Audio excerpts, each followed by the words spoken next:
Rising India news 24 channel subscribe करें, like करें। Rising India news 24 से मैं राजेश, हम नोएडा में नोएडा सेक्टर 82 में यहाँ पे हमारी प्रीति जी हैं जिन्होंने यूपीएससी अभी कंप्लीट किया है, कल ही रिजल्ट आया था। बात करेंगे संघर्ष की इस कहानी के बारे में, पहली बार में ही कैसे इन्होंने 140वीं पोजीशन ली है। प्रीति, पहले तो अपने फैमिली के बारे में बताएं जी, और फिर कैसे आपने इसको अचीव किया। जी मैं बहुत ही सामान्य बैकग्राउंड से आती हूँ। मेरे परिवार में मेरे माता पिता, मेरी भाई बहन, हम सभी हैं। और जहाँ तक इस मुकाम तक पहुँचने की बात है तो मेरी फैमिली का सपोर्ट, मेरे कुछ खास दोस्त हैं जीवन में जिन्होंने कभी मेरा मनोबल नहीं टूटने दिया, मेरी पूरी एक्सटेंडेड फैमिली और कुछ ऐसे टीचर्स मैं बहुत सौभाग्यशाली मानती हूँ जिनसे मैं मिली हूँ, जिनका सपोर्ट रहा है मुझे कि मैं आज यहाँ तक पहुंची। तो इन सभी को पूरा श्रेय जाता है। प्रॉब्लम्स क्या क्या आते थे? सर प्रॉब्लम्स बहुत ज्यादा हैं, क्योंकि सबसे बड़ी दिक्कत जो मुझे मेरे अनुभव से समझ आई है, क्योंकि एग्जाम बहुत लंबा है।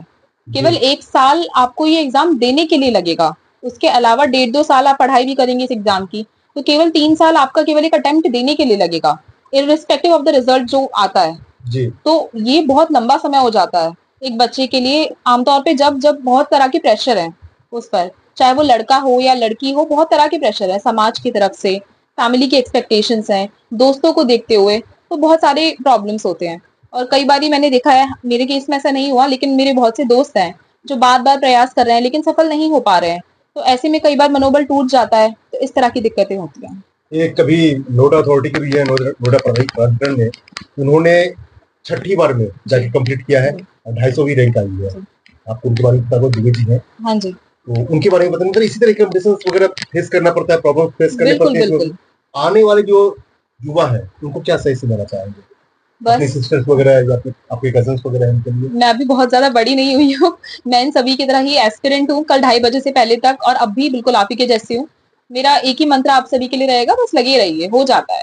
जरूर मुश्किल होता है, और मुश्किल नहीं होगा तो हर कोई कर लेता, तो लगे रहिए, हो जाएगा। लेकिन आपको फैमिली से किस तरीके से सपोर्ट मिलता था? सर जो है फैमिली है, आज अगर मैं यहाँ बैठी हूँ इंटरव्यू दे रही हूँ तो सिर्फ फैमिली की वजह से, पूरा सपोर्ट है उनकी तरफ सबसे से। ज्यादा घर में किसको आप इसका श्रेय देना चाहेंगे? चुनना बहुत मुश्किल है मेरे लिए, मम्मी पापा भाई बहन सब। कौन सपोर्ट कम करता था? नहीं, सब करता है सर, कम का नाम नहीं ले सकते। आपकी मम्मी ये है? हाँ जी जी, क्या कहना चाहेंगे? बेटी ने आपकी सफलता अर्जित की है, इसके लिए। जी, हम बहुत भाग्यशाली हैं जो हमारी बेटी इस मुकाम तक पहुंची। हमें बहुत इस पर गर्व है और इसने बहुत संघर्ष करा है, फिर भी इसका जल्दी कंप्लीट हो गया। बहुत से बच्चे 3-3, 4-4 साल करते हैं जब जाके उनका कंप्लीट होता है, फिर भी हमें इस पर बहुत गर्व है। इसके पीछे इनकी मेहनत है, हाँ, जिन्होंने पहली बार इनकी मेहनत किया है। हाँ, इनकी मेहनत है और इनके आगे भी आपकी आशीर्वाद की जरूरत पड़ेगी। बिल्कुल। अच्छा, आपकी मामी जी भी आई है? हाँ जी। 2 माँ का प्यार मामी से मिलता है। हाँ जी क्या कहना चाहेंगे? बिल्कुल जी। हाँ, ये मैं इनकी मामी हूँ, और ये जो हमारी छोटी दीदी हैं उनकी बेटी है, और हमारे 4-5 भाई बहन ये है। लेकिन इस बेटी का जवाब किसी के साथ नहीं मैं दे सकती, क्योंकि शुरू से ही इसका हमें भरोसा रहा है। इसने 10th भी टॉप की है, 12th भी टॉप की है, और सबकी जबान पे एक ही जवाब होता था कि प्रीति कर जाए, और वो विश्वास उसने हमारा बना के। एक कहावत है, पूत के पांव जो है पालने में ही दिख जाते हैं। दिख जाते हैं। वो दिख जी। सिंपल सादा साधारण उसका अपना, कोई पार्टीबाजी नहीं, कुछ नहीं, पढ़ना तो पढ़ना, और वो उसकी मेहनत रंग लाई। अच्छा प्रीति, एक और क्वेश्चन है। नॉर्मली क्या स्टूडेंट्स को होता है कि वो कभी ये सोचते हैं कि मैं इस टीचर से कोचिंग लूं, उस टीचर से कोचिंग लूं, यहाँ पढ़ाई करूं, ऑनलाइन ये सर्च करूं, वो सर्च करूं, इसमें कंफ्यूज हो जाते हैं। तो इसके लिए आप क्या गाइडेंस करना चाहेंगे लोगों को? सर निश्चित रूप से कंफ्यूजन होता है, क्योंकि एक तो एग्जाम टफ है, और जब एक बार नहीं निकलता, 2 बार नहीं निकलता, तो लोग नए नए सोर्सेस फॉलो करने की कोशिश करते हैं कि जैसे मार्केट में कोई नया मटेरियल आया कि शायद इसे पढ़कर हो जाए, शायद ये टीचर सही बात कह रहा हो, क्योंकि होता है ना, डूबते को तिनके का सहारा। तो कहीं से भी कुछ भी अगर बच्चे को लगता है तो वो उसके पीछे भाग चलता है। तो मेरा संदेश यही रहेगा कि हर यूपीएससी एक ऐसा हाथी है जिसके बारे में किसी को ढंग से नहीं पता। हर कोई बस उस स्वरूप में बता रहा है जितना उन्होंने देखा है, जिन्होंने खुद देखा बिल्कुल है, जितना देखा उतना ही बताएंगे। तो बस अपनी गलती एनालाइज करिए, और 2 ही चीजें मेन है इसमें। पहला जो प्रीवियस ईयर क्वेश्चंस है यूपीएससी के इस पेपर के, और जो सिलेबस है, बस यही 2 चीजें हैं। आगे का क्या आपका गोल है? क्या चाहेंगे यूपीएससी में? हाँ सर मेरा गोल आईएएस बनना है, जी। तो अभी जो रैंक है उससे मुझे आईएएस नहीं मिलेगा, मुझे और मेहनत करनी है अभी। नहीं, वो तो नेक्स्ट स्टेप हो गया, हाँ जी। फिलहाल क्या स्टेप है? सर आईआरएस मिलेगा मुझे, इंडियन IRS रेवेन्यू सर्विस मिलेगा। हाँ जी, उसमें जाने का हाँ जी, इरादा अभी बनता है। उसमें रहते हुए मुझे आईएएस की तैयारी करनी है। संघर्ष जी, बैठ जाइए। हाँ जी बैठ। ये आपकी बहनी होगी? जी जी बहन अचीवमेंट बहुत अच्छी रही है जी, बहुत बढ़िया है। और एक मामी ने बहुत अच्छी बात कही कि पूत के पाँव पालने में दिख जाते जी हैं। जी जी बिल्कुल और वो भी जीवन करके दिखाया है। जी।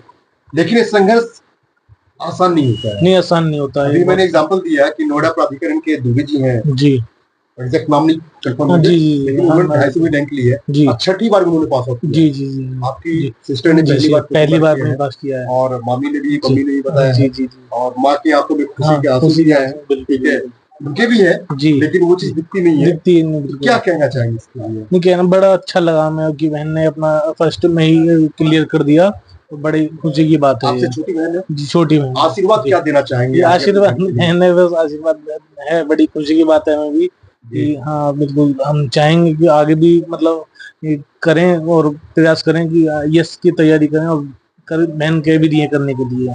प्रीति जी, एक लास्ट क्वेश्चन, देश की राजनीति में या एजुकेशन में, एजुकेशन और खास के हेल्थ और पॉलिटिक्स, इन तीनों में से कौन सा चूज करना चाहेंगे? किसके ऊपर आप काम करने का इरादा रखती हैं? सर काम तो सभी फील्ड्स में करना ही है, पर अगर आप मेरी प्राथमिकताएं पूछे तो वो शिक्षा होगी, क्योंकि मुझे लग जी बिल्कुल, क्योंकि एजुकेशन क्यों? सर शिक्षा एक ऐसा हथियार है जिसके दम पर आप दुनिया बदल सकते हैं। अगर आज मैं यहाँ बैठी हूँ तो वो उसी बल पे है, और आज के समय शिक्षा एक व्यापार बन चुका है, और तब की वो एक बेसिक अधिकार होना चाहिए हर मैं ये बच्चे का। कहना है, शिक्षा हथियार नहीं है, सिर्फ व्यापार है। हाँ, तो वो बन चुका है, बना दिया गया है, था नहीं कभी ऐसा। और शिक्षा शोषण करने का बहुत अच्छा रास्ता भी जी है। बिल्कुल, आप देख लीजिए कोचिंग माफिया है, कोचिंग इंडस्ट्रीज हैं दिल्ली में, कोटा टीचर भी में। तो बहुत बड़ी माफिया है। हाँ जी बिल्कुल। सबको तो टीचर ही है हाँ जी जो सर, गुमराह करते हैं। सर सब नहीं होते, लेकिन हाँ काफी होते हाँ, मैं सबों को नहीं कह रहा हूँ, जी बिल्कुल। सबों को नहीं कह रहा हूँ, सभी की बात अलग है, लेकिन एजुकेशन की तरफ आप जाना चाहते हैं, एजुकेशन में शिक्षा नीति बदलाव चाहती है जी। और वो होना चाहिए, होना चाहिए। ये आवश्यक है। बिल्कुल, जो कठिनाइयां मुझे आई कभी कि पढ़ना है लेकिन साधन नहीं मिल रहे कई बारी, तो वो ना आए बच्चों को, ऐसी मैं कोशिश करूँ। जैसा कि देखा आपने, यूपीएससी कंप्लीट करने के बाद हर लोगों के मन में ये चीज ख्यालात होते हैं कि हमें किस तरफ जाना है, किस तरफ नहीं जाना, सबका अलग अलग सोच होती है। एजुकेशन जो सिस्टम है, राइजिंग न्यूज़ 24 बार बार ये बात बताती रही है, शिक्षा नीति में बदलाव आवश्यक है। शिक्षा और स्वास्थ्य ये दो आम जनता को फ्री चाहिए, निःशुल्क चाहिए, और वो उसका सबसे बड़ा व्यापार, सबसे बड़ा अगर व्यापार देखा जाए भारत में तो शिक्षा और स्वास्थ्य ही है। इसी के ऊपर लूट खसोट हो रही है, और पहली बार हमें एक ऐसा यूपीएससी कंप्लीट किया हुआ स्टूडेंट्स मिला है जिसने इस ओर इशारा किया कि नहीं, हम शिक्षा की तरफ काम करना चाहते हैं। काम तो सभी करना चाहते हैं, लेकिन अब देश के लिए काम करना चाहते हैं, जनता के हित के लिए काम करना चाहते हैं या स्वयं के लिए काम करना चाहते हैं, ये तो वक्त बताएगा। राइजिंग न्यूज़ 24 से मैं राजेश शाह, नोएडा से प्रवेश। देश और दुनिया का सबसे तेजी से उभरता हुआ news channel rising India news 24 channel को सब्सक्राइब करें, लाइक करें और वीडियो को शेयर